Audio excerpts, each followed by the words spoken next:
السلام علیکم ورحمۃ اللہ وبرکاتہ حامدہ و مصلیًا اما بعد۔ برادران اسلام، آج کے درس کا موضوع ہے کہ کیا اللہ رب العالمین صرف نیک لوگوں کی ہی سنتا ہے؟ پچھلے درس میں آپ نے اللہ رب العالمین کا یہ فرمان اور یہ وعدہ سن رکھا ہے کہ اللہ رب العالمین نے تمام لوگوں سے یہ وعدہ کر لیا ہے کہ ادعونی استجب لکم، کہ لوگو تم مجھے پکارو، میں تمہاری پکار کو سنوں گا۔ آئیے میرے دوستو، آج کے اس درس میں آپ کو کچھ مثالیں دینا چاہتا ہوں کہ کس طرح سے اللہ رب العالمین ہر ایک کی دعا کو سنتا ہے۔ اپنے عقیدے کو مضبوط کیجئے، یاد رکھ لیں میرے دوستو، اللہ رب العالمین کافروں کی بھی دعاؤں کو سنتا ہے۔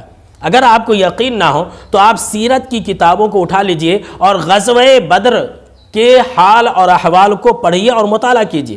آپ اس کے اندر دیکھیں گے کہ جنگ شروع ہونے سے پہلے ابو جہل نے دعا کی اور کہا کہ اے اللہ، آج کے دن جو تیرے نزدیک اچھا ہے، جو تیرے نزدیک محبوب ہے، تو اسے فتح دلا دینا۔ اور کیا ہوا؟ غزوہ بدر کے اندر آپ صلی اللہ علیہ وسلم جیت گئے۔ تو بھلا یہ بتلائیے کہ ابو جہل کی دعا قبول ہوئی یا نہیں ہوئی؟ چلیے آگے بڑھتے ہیں۔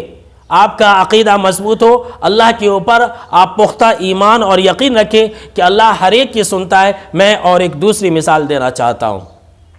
اکرامہ کا نام آپ نے سنا ہوگا، یہ بھی ابو جہل کے بیٹے۔ فتح مکہ کے دن یہ قتل ہونے کے ڈر سے بھاگ گئے۔ نسائی کی یہ بالکل ہی صحیح روایت ہے، حدیث نمبر 4067 ہے۔ سمندر پار کرنے کے لیے کشتی پر سوار ہوئے، جب سمندر کے بیچ میں پہنچے تو لہروں کے بھور میں یہ پھنس گئے۔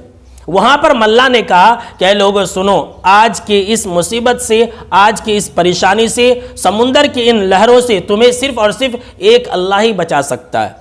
جب اکرامہ جو اس وقت مسلمان نہیں ہوئے تھے ایسا سنا تو چونک گئے اور کہا کہ جب سمندر کے اندر صرف ایک اللہ ہی ہماری دعاؤں کو سننے والا، ہمیں مصیبتوں سے بچانے والا ہے، تو خشکی کے اندر بھی، زمین کے اوپر بھی وہی ذات سب کی پریشانیوں کو حل کرنے والا ہے۔